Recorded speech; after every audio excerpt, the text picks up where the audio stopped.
করেছেন, কালিমাতুশ শুকর পড়ি আলহামদুলিল্লাহ।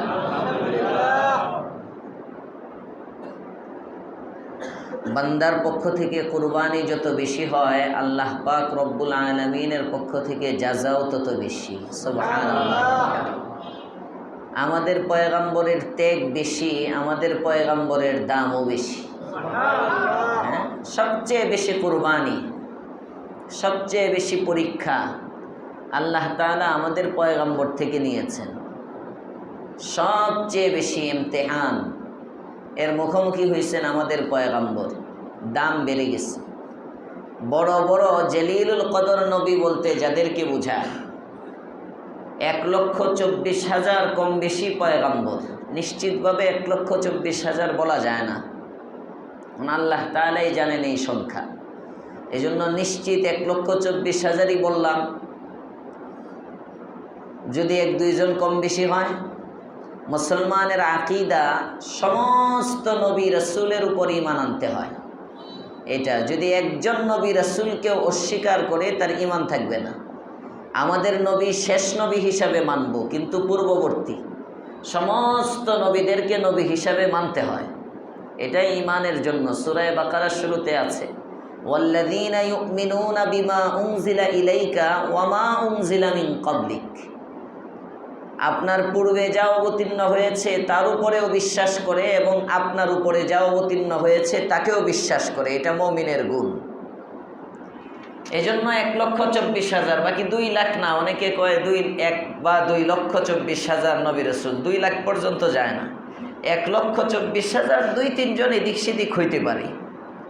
এটা 2 লাখের কোঠায় যায় না নবীদের।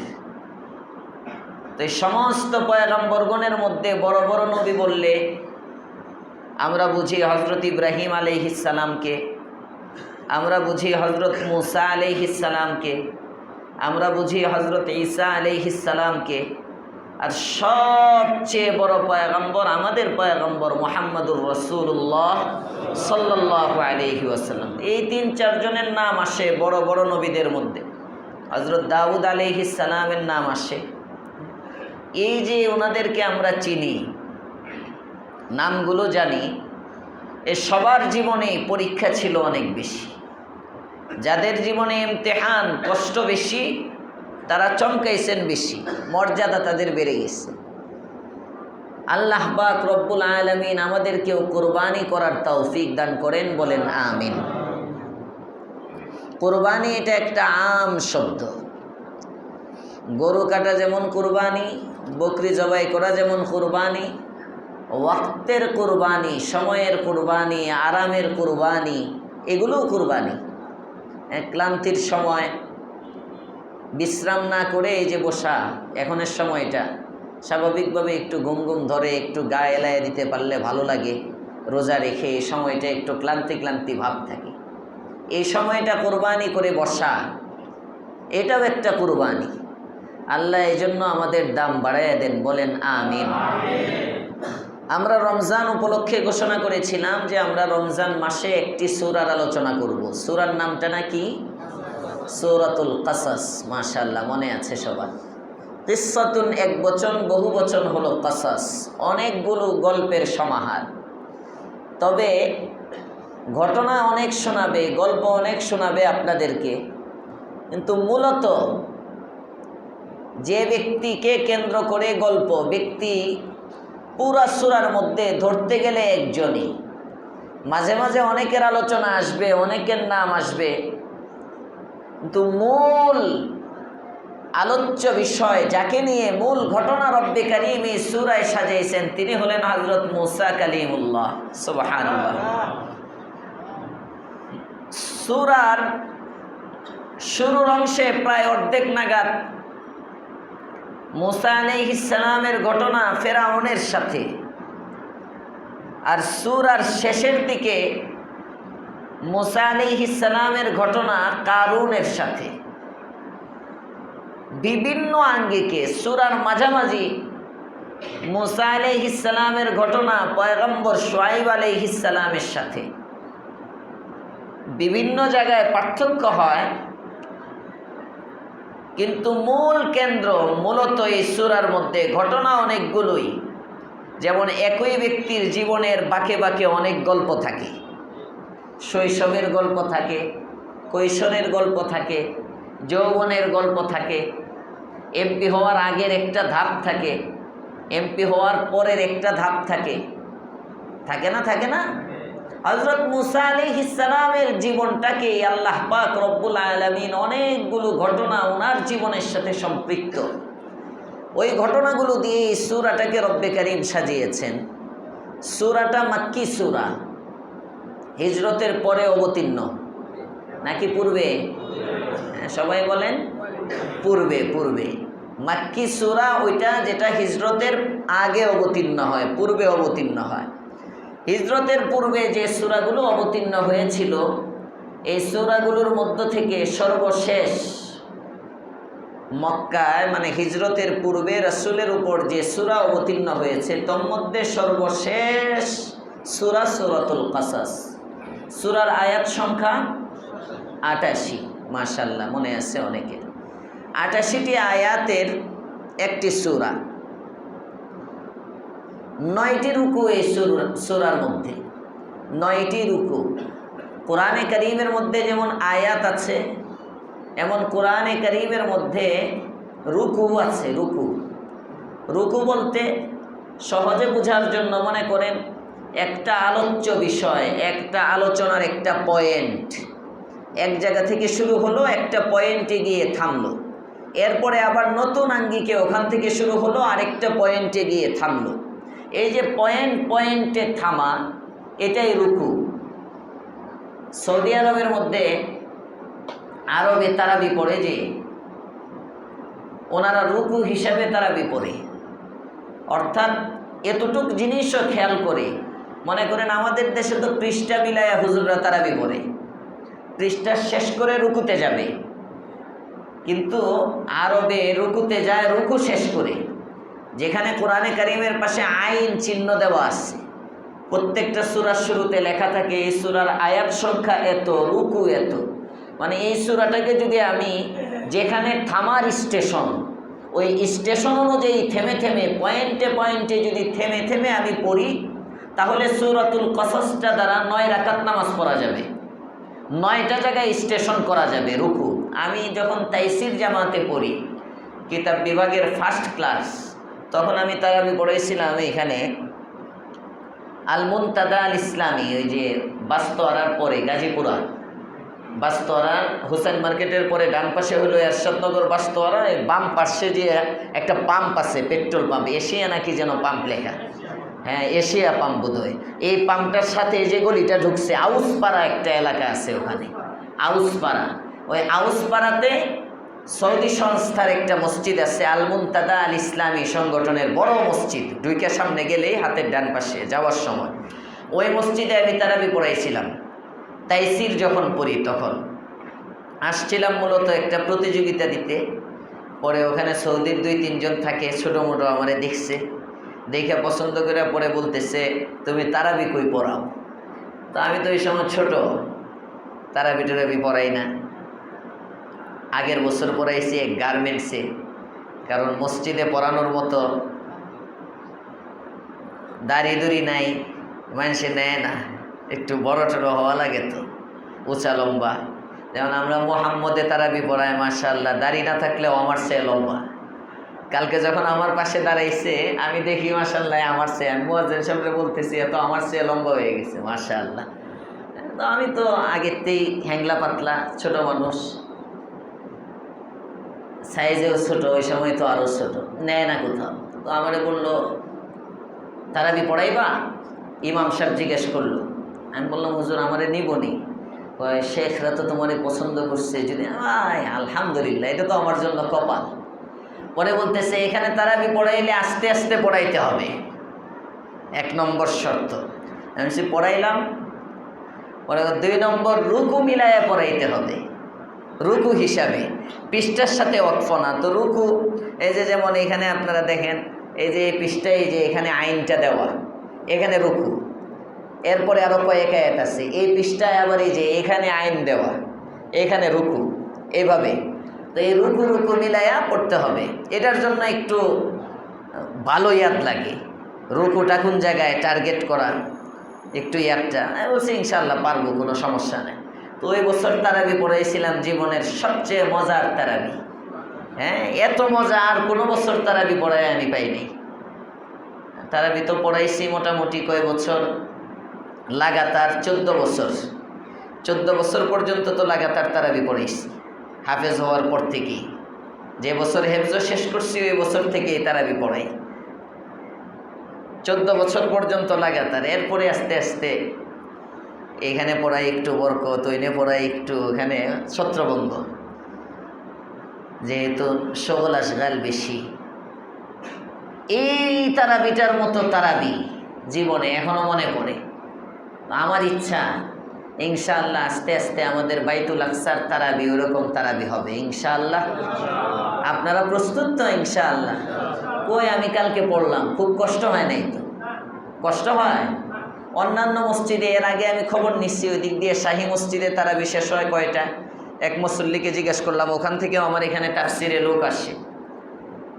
আমি একজনকে জিজ্ঞেস করলাম আপনাদের মসজিদে তারাবি কয়টায় শেষ হয়? বললো হুজুর 10টা বাজার 5 মিনিট আগে, মাঝে মাঝে 10টা, এইভাবে দেন। তো আমরাও তো কাছাকাছি সময়েই পড়ছি। হ্যাঁ, কালকে শেষ হয়েছে মনে হয় 10টা 6-এ। হ্যাঁ, 10টা 6-এ শেষ, খুব বেশি এমন না। অনেকে ওই যে তারাবি তাড়াতাড়িটা পড়লেই অনেকে মনে করে না জানি অনেক তাড়াতাড়ি হইতেছে, আসলে তাড়াতাড়ি না, অনেক সময় টান দিয়ে আরো দেরি হয়। তাড়াতাড়ি পড়তে গেলে সুরসার দিলে অনেক সময় টান টুন দিলে আরো দেরি হয়ে যায়। আল্লাহ আমাদেরকে সুন্দরভাবে তারাবি শেষ করার তৌফিক দেন, বলেন আমিন। আগামী বছর ইনশাআল্লাহ হাফেজ সাহেবরা যারা পড়াবে ওরা রুকুর মতো মিলায়া মিলায়া পড়াইতে বলে দেব, ঠিক আছে ইনশাআল্লাহ। আল্লাহ আগামী রমজান পর্যন্ত হায়াত দিয়ে দাও। তো আস্তে আমিন কইছেন? আল্লাহ আগামী রমজান পর্যন্ত হায়াত দিয়ে দাও।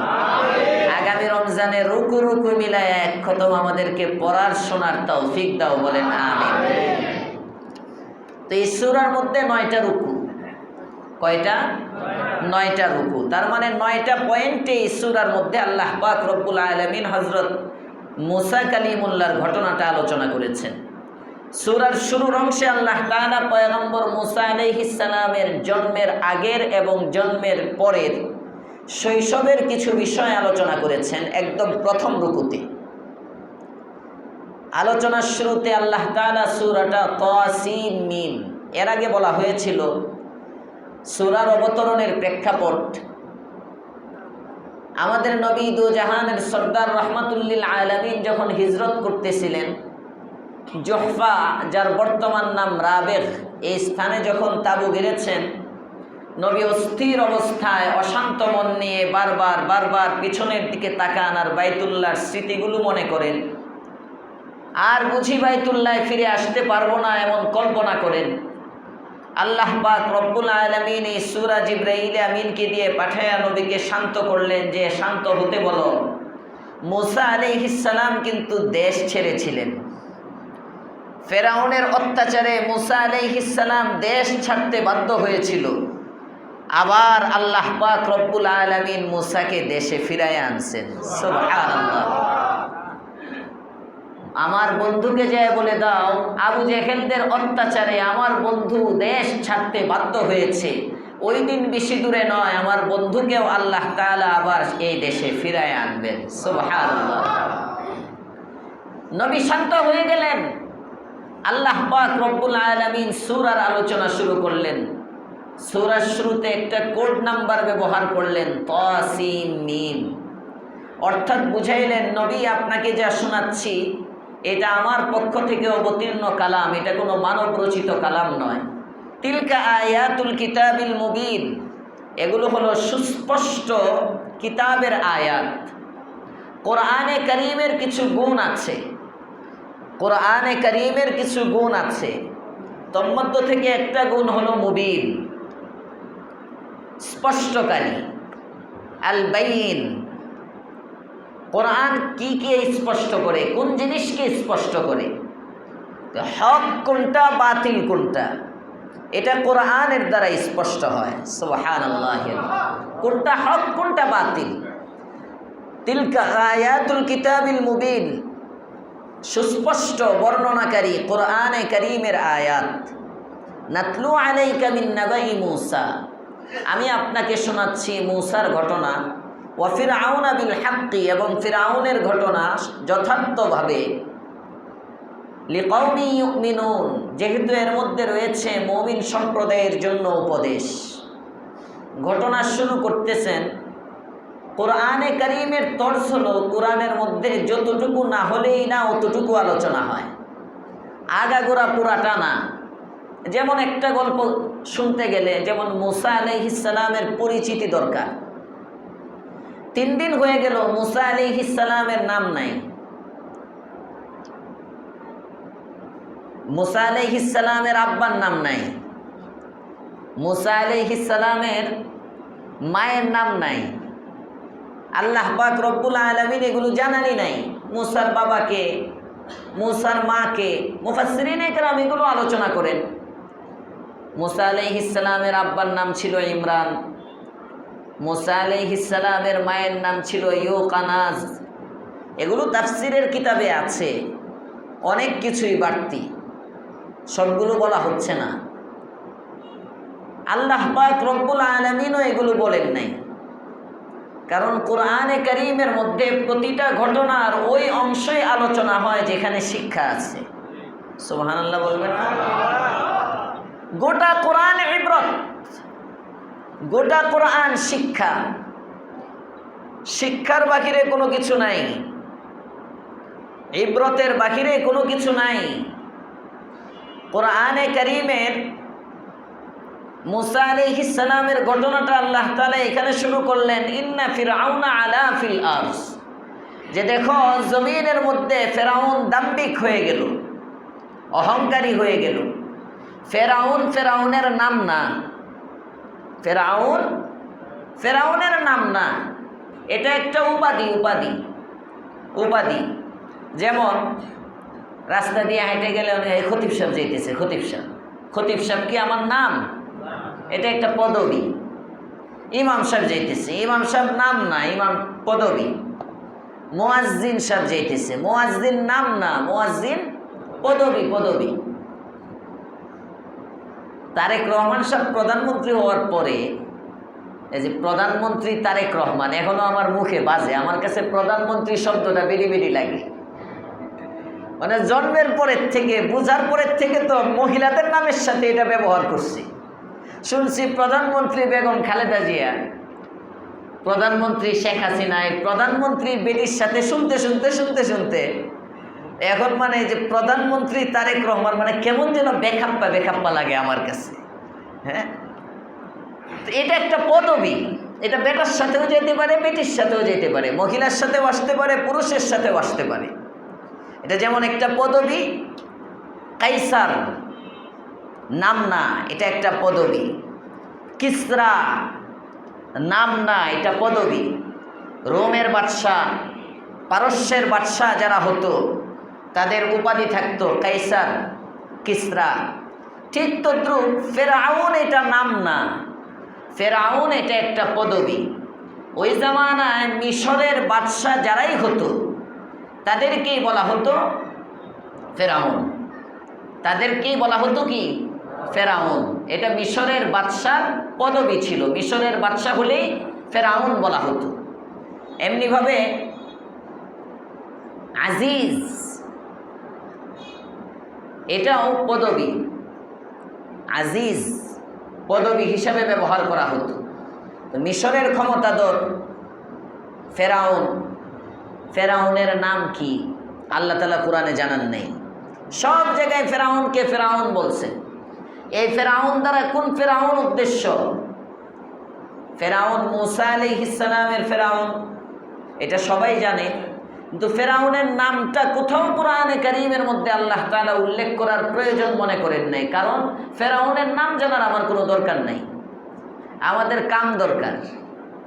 ইন্না ফিরা, এখানে একটা সবক, নামের মধ্যে কিছু নাই, কামের মধ্যে সব। ঠিক বললাম না? ঠিক বললাম। আমরা সবাই নামের পাগল, নামের পাগল। মসজিদের মধ্যে কথার কথা দান করলো, বড় একটা অ্যামাউন্ট দিল, কাগজে লিখে খতিব সাহেবের কাছে দোয়া চাইল। ঘটনাক্রমে হুজুর দোয়া করতে ভুলে গেল ওনার নাম নিয়ে। সুবহানাল্লাহ, পারে না দানি ফিরায় লয়ে যায়। আগুন, হ্যাঁ হুজুর আমার জন্য দোয়াটা করলো না।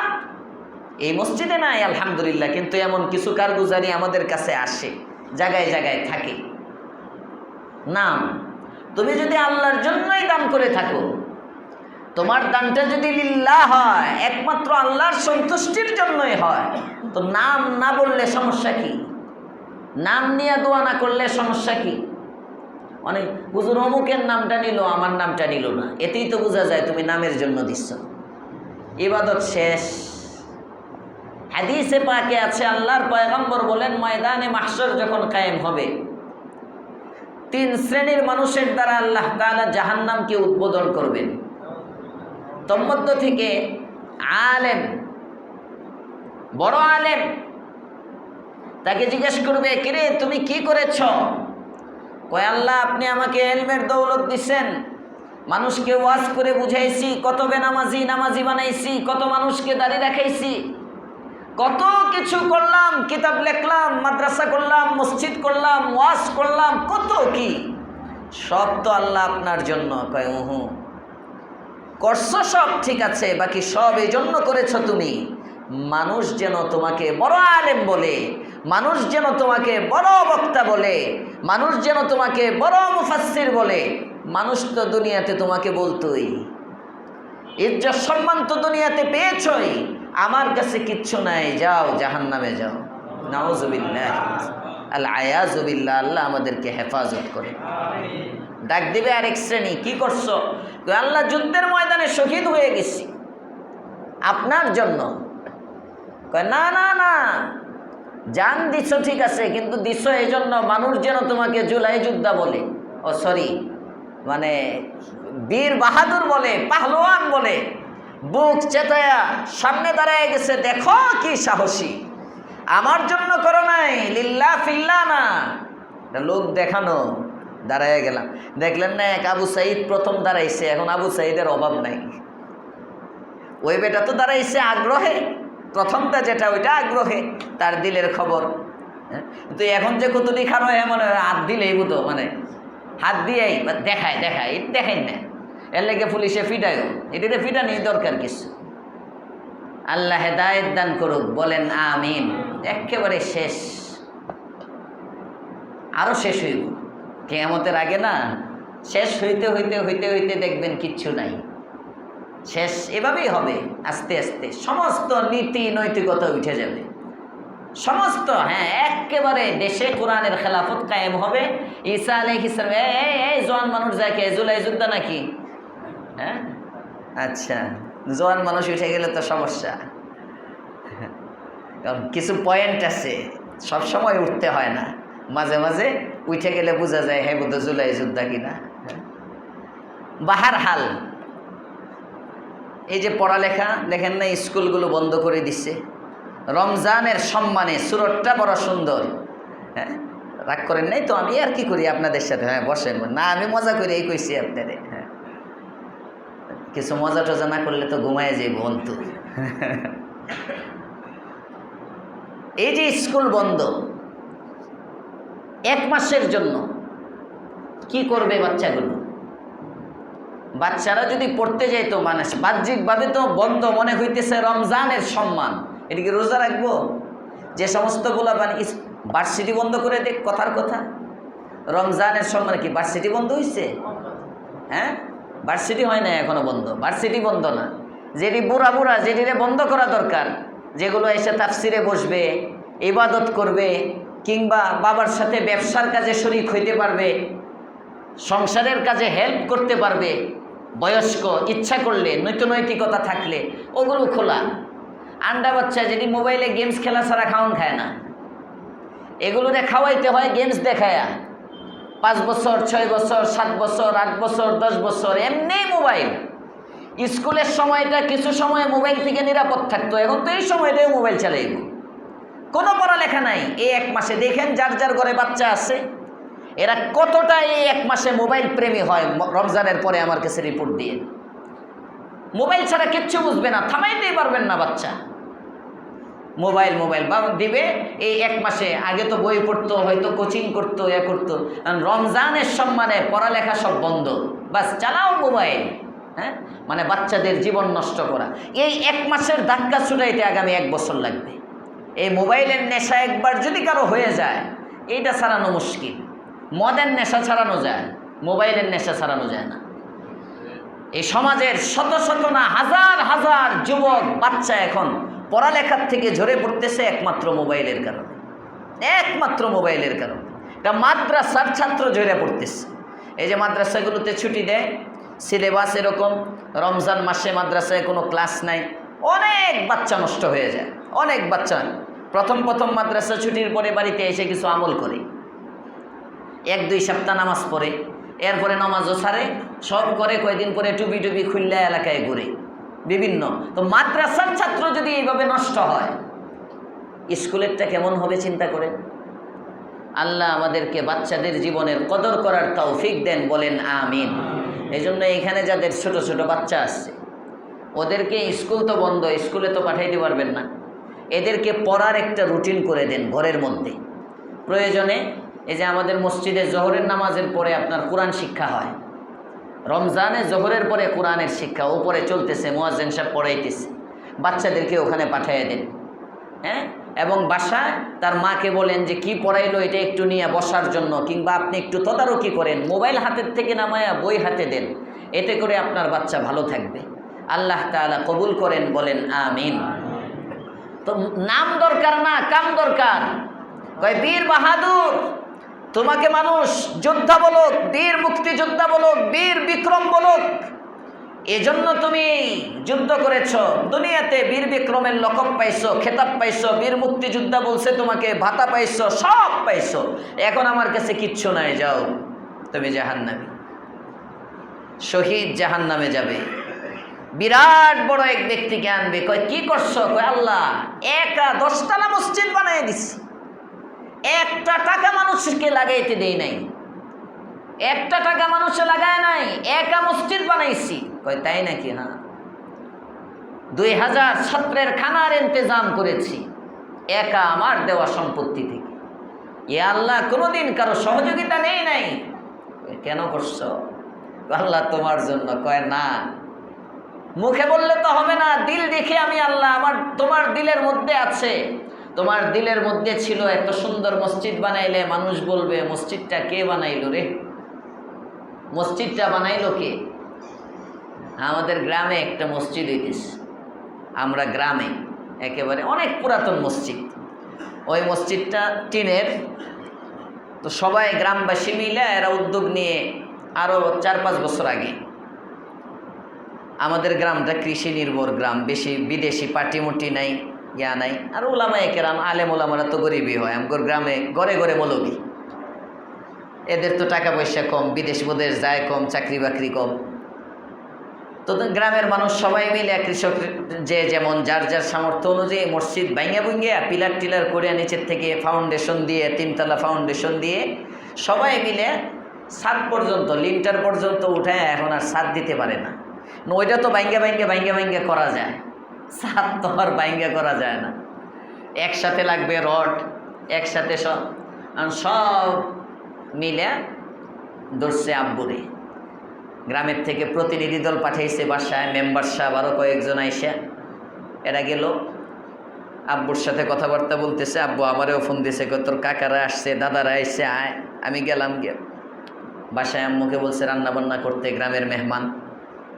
আমি কথাবার্তা বললাম মসজিদে বসে, আব্বুর মসজিদের তিনতলায়। কয় গ্রামের মসজিদটা সভাপতি বানাইতে এসি তোমার আব্বারে। হ্যাঁ রাজি না, তুমি একটু সুপারিশ করো আমারে বলতেছে। আমি বললাম হঠাৎ করে সভাপতির দরকার কি? আব্বু থাকে ঢাকা। আমি বললাম সভাপতি বাদ দেন, কেন সভাপতি বানাইবেন এটা কর। পরে বলতেছে না, গ্রামের সবাই মিলে মশওয়ারা করছে, ইউসুফ যতদিন বাচ্চা আছে আমরার ছেলে, আমাদের গর্ব, সারা বাংলাদেশ বয়ান করে, দেশ বিদেশে করে, হ্যাঁ গ্রামের মানুষ আমরা তার কদর করতে পারি না, আমরা মসজিদটার সভাপতি তারে বানিয়ে দিই। মূলত হইল সাদের লাগিয়া। মনে হচ্ছে সভাপতি বানাইলে তো পরে মসজিদের কি দরকার, মিটিং হবে, মিটিংয়ের মধ্যে পরে আমি বললাম যে না, এতে সভাপতি দরকার নেই, আপনাদের গ্রামে আপনারা থাকেন, গ্রামের লোক, ঢাকার থেকে আবার সভাপতি মসজিদের হক আদায় করে কিভাবে, এটার জিম্মাদারি আছে। তো সব কিছু এ করে পরে শুনলাম, আব্বুর সাথে পরামর্শ, আব্বু বললাম যে বাস দাদার নামে, দাদার পক্ষ থেকে হকও তো আছে, তোমার যেহেতু বাপ নাই, এবার ছাদটা করে দাও। আব্বু বললেন ঠিক আছে, পুরা ছাদের জিম্মাদারি আমি নিলাম, আমি ছাদ করে দিব। তো ছাদ হইছে গত রমজানের আগের রমজানে ছাদ করে দিছে ওখানে। ছাদের পরে গ্রিল ট্রিল কাজ তো ছাদেই শেষ না, আরও অনেক কাজ লাগে, এলাকাবাসী একা একা করতেছে। তো একজন ব্যক্তি, আমি ওখানে আবার প্রতি মাসের প্রথম মঙ্গলবার ওই মসজিদে তাফসির করি, তো থাই লাগবে, আমি একজন সাথে করে নিয়ে গেলাম থাইয়ের অর্ডার দেওয়ার জন্য, যে ঢাকার থেকে থাইয়ের অর্ডারগুলো দিয়ে দিলে একসাথে বানাইয়া নিয়ে গেলাম। 1,20,000 টাকার এস্টিমেট দিচ্ছে। তো উনি মসজিদটা দেখিয়া উনি বলতেছেন নিজের থেকে, হুজুর আমি এই মসজিদের সামনে 2টা পিলার আছে, মসজিদ তো টাইলস ফিলস কিছুই হয় নাই, পুরোটা টাইলস হবে, এই সামনের 2টা পিলার, যে এই 2টা পিলার, এটা ওই নর্থ টাওয়ারের সামনে পিলারের মধ্যে যেমন লাগানো আছে না স্টিল মার্কা, কি দেখা যায় স্টিলের মতো পাতের, কি এটার কি যেন একটা নাম বলছে, এটা দিয়ে এই 2টা পিলার আমি করে দিব, যা টাকা লাগে এটার জিম্মাদারি আমার, এই 2টা পিলার আমি বানায় দিব। ভালো, মাশাআল্লাহ। পরে ঘরে যখন খাইতে গেছে, খাইতে বয়ে বলতেছে আমারে, আমি বললাম আপনি যেটি দিয়ে পিলার দিবেন এটা দিয়ে তো অন্তত কত টাকা যাইব? 40,000, 50,000, 60,000 যা যায়। আমি বললাম তো অর্ধেক জানলা হয়ে যেত, আপনি জানলাটি দিয়ে দিতেন, অর্ধেক জানালা হয়ে যেত। কয় না হুজুর, এই 2টা দিলে মসজিদটা যখন পুরাটা টাইলস হইব, একজন মানুষ মসজিদের গেটে আইসেই প্রথমে নজর পড়ব পিলারটা। এটা আমার বলার উদ্দেশ্য, কারগুজারি শোনানোর উদ্দেশ্য। তো প্রথম নজর পড়বে পিলারটায়, জিজ্ঞাসা করবো এটা কে করছে, তখন কইব মুখে আইছিল ঢাকার থেকে আইসে এটা দিয়ে গেছে। পাইবনি কিয়ামতে কিছু? কথা বল না কেন? জান্নাতের জন্য আছে কিছু? 60,000 টাকা কিন্তু পুরাই জ্বলে গেল, একেবারে পানি, এই টাকা শেষ। এরকম দানবীর অভাব নাই। মুসা আলাইহিস সালামের ঘটনায় আল্লাহ পাক রব্বুল আলামিন প্রথমেই শিক্ষা দিতেছেন, নাম না মুমিনের হবে কাম। বলেন নাম না কাম? কাম, কাম। নাম দরকার নাই, নামে কি? নাম দুনিয়া, কাজ আখিরাত। নাম দুনিয়া, কাজ আখিরাত। এই কাজ যদি ভালো হয় পরিণাম ভালো হয়, কাজ যদি খারাপ হয় পরিণাম খারাপ হয়। এটা বোঝাবার জন্য আল্লাহ শুরু করলেন, ইন্না ফিরআউনা আলা ফিল আরজ। ফিরআউন দাম্ভিক ছিল, এই দাম্ভিকতা অহংকারের কারণে সে এক শ্রেণীর লোকদেরকে কোণঠাসা করে রেখেছিল, তাদের মধ্য থেকে গোলাম বানায় রাখত। একদিন রাত্রে স্বপ্ন দেখল, স্বপ্নের ব্যাখ্যা জিজ্ঞেস করলো, গণকরা স্বপ্নের ব্যাখ্যা, জ্যোতিষীরা বলল যে বনি ইসরাইলের বংশের মধ্যে একটা ছেলে হবে, ওই ছেলের মাধ্যমে আপনার রাজত্ব ধ্বংস হবে। এবার আইন করে দিল, যত ছেলে হয় সবাইকে মেরে ফেলো। সব ছেলেদেরকে মারতে লাগলো। এবার বলে ছেলে কমে যাচ্ছে। জানেন পিছনের তাফসিরগুলোতে বলছি, মুসা আলাইহিস সালাম জন্মগ্রহণ করলেন। জন্মের পরে 3 মাস পর্যন্ত মা ঘরের মধ্যে রেখে দুধ পান করালেন। 3 মাস পরে অস্থির হয়ে গেল মার মন, বুঝলেন যে না, কোনোভাবেই রাখা সম্ভব না। এবার মা তাকে কি করবেন, আল্লাহ তাআলা মুসা আলাইহিস সালামের মার নিকট এলহাম, কলবের মধ্যে ওহী পাঠাইলেন, এলহাম দিলেন, এক কাজ করো, সিন্দুকের মধ্যে ভরে সমুদ্রের পানির মধ্যে তাকে ফেলে দাও। মুসা আলাইহিস সালামকে যখন ফেরাউনের সামনে নেওয়া হলো, সুন্দর করে সিন্দুকটা ফেরাউনের বেগম খুললেন। খোলার পরে দেখেন 3 মাসের একটা শিশু সিন্দুকের মধ্যে শুয়ে তার আঙ্গুল চুষতেছে। সুবহানাল্লাহ।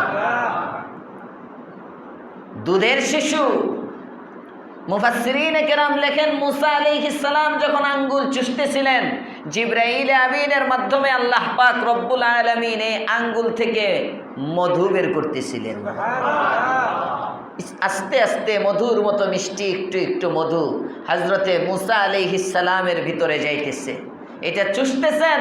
মুসা আলাইহিস সালামকে দেখেই ফেরাউন তার স্ত্রী ফেরাউনকে বলে, ওয়াকালাত ইমরাআতু ফিরআউন কুররাতু আইনিল লি ওয়ালাক, এটা আমার এবং তোমার চোখের শীতলতা হবে। লা তাকতুলু, একে হত্যা করো না। আসা আইয়ান ফানা, এ আমাদের উপকারে আসবে, আমাদের কোনো ছেলে নাই। আও নাত্তাখিযাহু ওয়ালাদা, একে আমরা সন্তান বানায় নিব। আল্লাহ তাআলা বলেন তারা প্ল্যান করতেছে এটা, ওয়াহুম লা ইয়াশউরুন, কিন্তু তারা জানে না এর ভিতরে যে কি। সুবহানাল্লাহ, ভিতরে কি আসলে মুসার সন্তান হবে না হবে না, তাদের উপকারে আসবে না আসবে না, এটা তাদের জানা নাই। মুসা আলাইহিস সালাম ছোট্ট শিশু, ফেরাউন রাজি হয়ে গেল স্ত্রীর কথা। এবার দুধ পান করানো দরকার। প্রাসাদের সমস্ত মহিলাগুলোকে বলল, কেউ দুধ পান করাইতে পারে না। এলাকায় খোঁজ করতেছে, কেউ দুধ মুখে নেয় না। ওদিক দিয়ে মেয়েটা ঘুরতেছে পিছনে পিছনে। মুসা আলাইহিস সালামের মা তার মেয়েকে পাঠাইছেন। আল্লাহ তাআলা কোরআনে বলতেছেন, ওয়া আসবাহা ফুআদু উম্মি মুসা ফারিগা, মুসার মায়ের দিল অস্থির। ইনকাদাত লাতুবদি বিহি, কই এত অস্থির সে বলেই দিত এটা আমার সন্তান। ইনকাদাত লাতুবদি বিহি, সে সত্যকে প্রকাশ করেই দিত। লাউলা আর রাবাতনা আলা কলবিহা, যদি আমি তার দিলকে মজবুত না করতাম। লিতাকুনা মিনাল মুমিনিন, তাকে যদি নির্ভয় না করতাম, এখানে মুমিন মানে নির্ভীক স্থির, তাকে যদি আমি শান্ত না করতাম, ভরসা যদি তাকে আমি না দিতাম যে তোমার সন্তানের কিচ্ছু হবে না, তোমার সন্তানকে আমি তোমার কাছে ফিরিয়ে দিব, এই ভরসা যদি আমি তাকে না দিতাম, তাহলে সে অস্থির হয়ে বলেই দিত মানুষকে এটা আমারই বাচ্চা, আমার কাছে দাও, আমার বাচ্চা। তিনি স্থির হলেন, করলেন কি, ক্বালাত লি উখতিহি, মুসার বোনকে বললেন, কুসি, এর পিছনে পিছনে যাও, কুসি, তার পিছনে পিছনে যাও। ফাবাসুরাত বিহি, মুসা আলাইহিস সালামের বোন তাকে পর্যবেক্ষণ করতে লাগলেন। আন জুনুবিন, দূর থেকে, পরিচয় না দিয়ে। ওয়াহুম লা ইয়াশউরুন, এটা যে মুসার বোন তারা জানে না, ঘটনা কি হচ্ছে কেউই জানে না। ওদিক দিয়ে যখন খুঁজতেছে, মুসা আলাইহিস সালামের বোন বললেন, আমার কাছে একজন মহিলা আছে, এই মহিলার দুধ মুখে লাগানোর সাথে সাথে, এই মহিলা স্তন দেওয়ার সাথে সাথে সে দুধ গ্রহণ করবে, এটা আমি নিশ্চিত। এবার বলে, তুমি নিশ্চিত হইলে কিভাবে? কথা মনে আছে? তুমি কিভাবে নিশ্চিত হলা? মনে হয় তুমি জানো এই বাচ্চার মাকে, মনে হয় তোমার জানা আছে এই বাচ্চার মাকে। হযরত মুসা আলাইহিস সালামের বোন তো বললেন, হায় সর্বনাশ, এখন কি, এখন কি হবে? বুঝে ফেলতেছে। আল্লাহ পাক রব্বুল আলামিন মুসা আলাইহিস সালামের বোনের দিলের মধ্যে একটা কথা ঢেলে দিলেন। সুবহানাল্লাহ, ডাক দিয়ে বলে, মুসা আলাইহিস সালামের বোন, হে বাদশার চাকর বাকরেরা, ভালো করে শুনে নাও। আসলে আমি যে মহিলার সন্ধান দিয়েছি, তোমরা আমাকে প্রশ্ন করেছ, আমি কিভাবে নিশ্চিত হলাম এই মহিলাটার দুধ পান করবে? আমার নিশ্চিত হওয়ার মেয়ার এই জন্য নয় যে বাচ্চাটা এই মহিলার সন্তান, এজন্য নয়, বরং এই মহিলাটা বাচ্চাদেরকে বড় আদর করে। সুবহানাল্লাহ, বাচ্চাদের স্বভাব হলো যেখানে আদর পায় সেখানেই যায়, ঠিক না বেঠি? দেখবেন অনেক সময় বাচ্চা মার চেয়ে দাদির কাছে বেশি থাকে, মায়ের চেয়ে নানির কাছে বেশি থাকে। অনেক সময় রাত্রেবেলা ছোট বাচ্চা অনেক সময় দেখা যায় 6 মাস 10 মাস যখন হয়ে যায়, মানে মোটামুটি দুধ পান করানো যখন কমে যায়, বাচ্চা মা ছেড়া শুধু দুধ পানের সময় মাকে দরকার হয়। মা অনেক সময় কয় যে তোর তো আমার দরকার নাই, খালি দুধ খাওয়ার লেগে দরকার। দুধ পানের সময় একটু কান্দে, মার সাথে নিয়ে আসবে, এছাড়া পুরা সময় দাদির সাথে কিংবা নানির সাথে। কেন? বলেন বলেন কেন? আদরের জন্য, আদরের জন্য। বাচ্চাদের স্বভাব, যেখানে আদর পাবে সেখানে যাবে, আদর নাই বাচ্চা নাই। হযরত মূসা আলাইহিস সালামের বোন বলেন, যে মহিলার সন্তান আমার কাছে আছে, এই মহিলা যে কোনো বাচ্চাকে আদরের মাধ্যমে বড় আপন করে নিতে পারে। আমার বিশ্বাস এই জন্য হয়েছে, এই মহিলা যদি বাচ্চাটাকে আদর করে তাহলে আমার মনে হয় বাচ্চাটা মহিলার দুধ গ্রহণ করবে। হযরতে আব্দুল্লাহ ইবনে আব্বাস বলেন, যখন এই উত্তরটা দিলেন সাথে সাথে ফেরাউনের দাসবাদী যারা আছে তারা সবাই এই বাচ্চাটাকে ছেড়ে দিল। কয় চলো, মূসা আলাইহিস সালামের বোনকেও ছেড়ে দিল, চলো আমাকে ওই মহিলার কাছে নিয়ে যাও। মূসা আলাইহিস সালামের বোন যখন নিজের আপন ভাইটাকে কোলে করে মায়ের কাছে নিয়ে গেল, দাসীরা দেখে মূসার মা সন্তানটাকে কোলের মধ্যে নিতে দেরি, স্তনের মধ্যে মুখ লাগাইতে দেরি হয় না, সাথে সাথে বাটে মুখ লাগাইছেন, দুধ পান করা শুরু করছেন। দুধ পান করতেছেন। আসিয়া বলে, এবার মহিলাটাকে নিয়ে আসো, নিয়ে আসো ফেরাউনের ঘরের মধ্যে। মূসা আলাইহিস সালাম ফেরাউনের ঘরের মধ্যে থেকে যদি লালন পালন হয়, মূসা আলাইহিস সালাম ফেরাউনের ঘরে থেকে যদি লালন পালন হয়, তাহলে তো মূসার মাকে ফেরাউনের ঘরে নেওয়া হলো। একটা হলো আমি বললাম যে তোমার কাছে আমি তোমার সন্তান ফিরাইয়া দিব, আপনি সন্তান পাইতেছেন না। সন্তানকে ফিরাইয়া দেওয়ার দুই সুরত, ভালো করে বুঝেন। কয় সুরত? দুই সুরত। একটা হলো তোমাকে তোমার সন্তানের কাছে নিয়ে যাব, আর একটা হলো তোমার কাছে তোমার সন্তানকে দিয়ে দিব। আল্লাহ পাক রব্বুল আলামিন মূসা আলাইহিস সালামের মাকে শান্ত করার জন্য কি বলছিলেন? ইন্না রাদ্দুহু ইলাইকি, আমি তাকে তোমার নিকট ফিরাবো। এটা বলেন নাই যে তুমি শান্ত থাকো, তোমার বাচ্চার কাছে তোমাকে নিব। ফেরাউনের দাসীরা যখন মূসা আলাইহিস সালামের মাকে রাজদরবারে নিয়ে গেলেন যে এই মহিলা পাওয়া গেছে, এই মহিলা স্তন, এই বাচ্চা পান করতেছে, এই মহিলার দুধ পান করতেছে এই বাচ্চা, এই মহিলা। তো আসিয়া বলে, ঠিক আছে, এই মহিলাকে রাজপ্রাসাদে থাকার ব্যবস্থা করে দাও। এদিক দিয়ে মহিলা যদি রাজপ্রাসাদে থেকে দুধ পান করায়, তাহলে আল্লাহ পাক রব্বুল আলামিন যে বললেন সন্তানকে তোমার কাছে ফিরাবো, তার মানে তুমি তোমার ঘরে থাকবা, মূসা তোমার ঘরে চলে আসবে। এটা একটা কেমন হয়ে গেল না? যে কারণে এবার আল্লাহ পাক রব্বুল আলামিন একটা সূরত বের করে দিলেন, যে সূরতে মূসা আলাইহিস সালামের মা রাজপ্রাসাদ থেকে বের হইয়া তার বাড়িতে এসে মূসাকে দুধ পান করাইলেন। এই সূরত ইনশাআল্লাহ কালকে বলা হবে। হয়ে যাইতেছে, আমার আয়াত যাইতেছে কিন্তু, হ্যাঁ 11 আয়াত হয়ে গেছে প্রায়। হ্যাঁ 11 আয়াতের তরজমা আমি ক্যালকুলেশন করে করে আগাইতেছি, আপনাদের সময়ও 5 মিনিট বেশি হয়ে গেছে। আল্লাহ পাক আমাদেরকে কবুল করেন, বলেন আমিন। কষ্ট হয়? হ্যাঁ, আধা ঘন্টা 40 মিনিট, মাঝে মাঝে 2-4 মিনিট বেশি হয়, কষ্ট হয় না তো? আল্লাহ কোরআনের জন্য কবুল করেন। আজকে কি নিয়ে বাড়িতে যাইতেছেন? আজকে যে বসলেন কি নিয়ে বাড়িতে যাইবেন ঘটনার থেকে বলেন তো? কি শিখলাম আমরা? হ্যাঁ, সবচেয়ে বড় যে শিক্ষা আজকের, সেটা হলো নাম না কাম। এটা একটা বড় সবক, ইখলাস, যেটাকে আরবিতে বলে কি? ইখলাস। আমার সব কাজ কার জন্য হবে? আল্লাহর জন্য হবে। আমার সব কাজ কার জন্য হবে? আল্লাহর জন্য হবে। আমার দিলের মধ্যে যখন এটা থাকবে তখন আমার দিল নরম হবে। আর লোক দেখানোর জন্য হলে আমার গরম হবে, বড় হব। অহংকার করা, অহংকার এটা ফেরাউনের স্বভাব। আর নম্রতা, বিনয়, ইখলাস এটা নবীদের স্বভাব। মনে থাকবে ইনশাআল্লাহ? তাহলে আমরা বিনয়ী হব, অহংকার বর্জন করব। ঠিক আছে ইনশাআল্লাহ? আরও আনুষঙ্গিক যেগুলো, ওগুলো মনে না রাখলেও সমস্যা নেই। মূসা আলাইহিস কার উপাধি, ফেরাউন কি, নাম না লকব, এটি দরকার নাই। মূল সবক, একদিন যদি একটা সবক নিয়ে বাড়িতে যাই, তাও তো আমরা 30 দিনে 30টা সবক শিখলাম। আল্লাহ তাআলা আমাদেরকে গুণে আর গুণে গুণান্বিত করে দেন, বলেন আমিন। সমস্ত গুণের সমাহার আমাদের কলবকে বানায় দেন, জোরে বলেন আমিন। দুরূদ শরীফ পড়ি। আল্লাহুম্মা সাল্লি আলা সাইয়্যিদিনা মুহাম্মাদিন নবীল উম্মি ওয়া আলা আলিহি ওয়া সাল্লিম তাসলিমা। জুবাইরের গ্রুপ কই? হ্যাঁ, আপনার গ্রুপ পুরাটা নিয়ে আসবেন ইনশাআল্লাহ। হ্যাঁ, আপনার উসিলায় ওরাও কিছু শুনলো।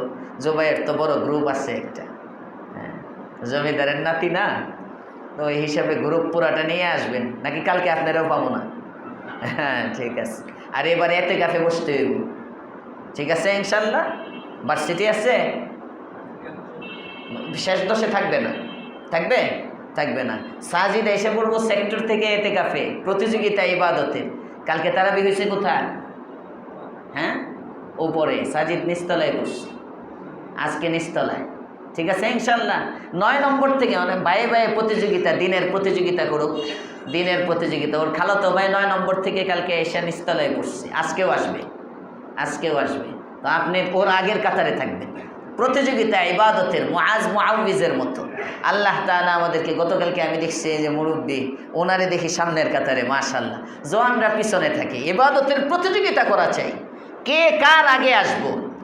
ওই যে হুমায়ুন ভাই দেখি অসুস্থতা নিয়ে সামনের কাতারে, মাশাআল্লাহ। আল্লাহ এই কোরবানিগুলো কবুল করুক, বলেন আমিন। রমজান ইবাদতের সিজন, ইবাদত। রমজান মাসটাই এমন, এই মাসে যদি কোনো ইবাদত না হয় তাও বান্দাকে জান্নাতের দিকে টানে। মনে রেখেন, কোনো ইবাদত মানে নফল ইবাদত যদি করতে না পারেন তাও মাসটা জান্নাতের। আমাদের বুজুর্গানে দিন, আমার শাইখ মুর্শেদ উদাহরণ দিতেছিলেন। রমজান মাসটা হইল, এটার নাম তো আমি জানি না, ভুলে গেছি। মানে ওই যে এয়ারপোর্টের মধ্যে এক ধরনের লিফট আছে চলন্ত, এক্সেলেটর না কি কয় এটারে? এক্সেলেটর বলে, কন্ডাক্টর এক্সেলেটর না? ওই যে যেটার মধ্যে দাঁড়ায় থাকলে সোজা যাইতে থাকে, সোজা যাইতে থাকে দাঁড়াইলে। তো এটার মধ্যে কোনো রকম যদি আপনি উঠে যান, আপনি যদি এর মধ্যে কোনো রকম শুধু গিয়ে দাঁড়ান, আপনাকে ওই পারে নেবেই, ওই পারে আপনাকে নেবেই। রমজান মাসটা হলো এমন, রমজান যদি কেউ পায় সে জান্নাতে যাবে। সুবহানাল্লাহ, রমজান জান্নাতে টেনে নেবেই। আর যদি এর সাথে ওই যে জমজম টাওয়ারে আছে না লিফটের সিঁড়ি, তো আমি একদিন গেছিলাম ওখানে, যাওয়ার পরে লিফটে উঠে আমি আরো কয়েক কদম নিজে নিজে আগাইছি। হ্যাঁ, অনেক সময় দেখবেন জওয়ান আছে, পোলাপান আছে কিছু, এটি লিফটের মধ্যে উঠলে লিফটও আগাইতেছে, আবার তার ইঞ্জিনও চালু করে দেয়, সেও কিছু আগায়। তো এতে করে কি হয়, যারা নিচের সিঁড়িতে দাঁড়ানো আগায় নেয় তাদের চেয়ে সে একটু আগে চলে যায় না। তারাবি, রমজানের রোজা, কোরআনে কারীমের তিলাওয়াত, তাহাজ্জুদ, সাহরি, ইফতার, দান খয়রাত, এগুলো হলো আপনার নিজস্ব ইঞ্জিন। রমজান হলো এক্সেলেটরের মতো, এটা তো এমনি আপনাকে জান্নাতে নিবে। সাথে যদি আপনিও কিছু আমল করেন, কেমন যেন এক্সেলেটরের উপর দাঁড়ায় আবার দৌড় দিলেন, আরও আগে জান্নাতের মধ্যে চলে গেলেন। এজন্য কাজে লাগাবো সময়কে ইনশাআল্লাহ। এখন থেকে নিয়ত করি ইতিকাফের, এখন থেকে প্রস্তুতি। আছেন এই মজলিসে যারা এই বছরে ইতিকাফের নিয়ত আছে? এমন কেউ আছেন এই বছর?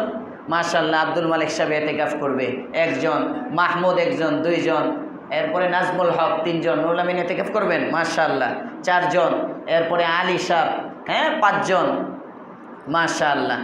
আমরা এখন থেকেই প্রোগ্রাম এমনভাবে সাজাই, যা কেনাকাটা, মেয়ের বাড়িতে গিয়ে ইফতার করতে হবে, বিয়ে বাড়িতে একদিন ইফতার করতে হবে, অমুককে দাওয়াত দিতে হবে, এগুলো ভালো কাজ, আত্মীয়তার বন্ধন রক্ষা করা। হ্যাঁ, সব করবেন 20 রমজানের আগে। 20 রমজানের আগে আমার যা ঈদের কেনাকাটা, গিফট দেওয়া, নিজের সব সেরে ফেলবো। শেষের 10কে আমি আল্লাহর জন্য রেখে দিব। ইতিকাফ বহুত বড় আমল।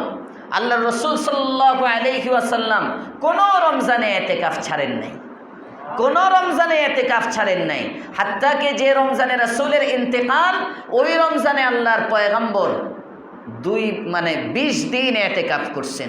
অর্থাৎ আগ্রহটা দেখাই গেছেন উম্মতকে বুঝাবার জন্য। যদি পারতাম তাহলে আমি সারা জিন্দিগির ইতিকাফ করে যাইতাম, তো পারবো না, আগামী বছরেরটাও আমি আগায় গেলাম, তোমরা যেন ইতিকাফ না ছাড়ো। সুবহানাল্লাহ। এজন্য আমরা নিয়ত করি ইতিকাফের। আল্লাহ তাআলা তৌফিক দান করেন। আল্লাহুম্মা সাল্লি আলা সাইয়্যিদিনা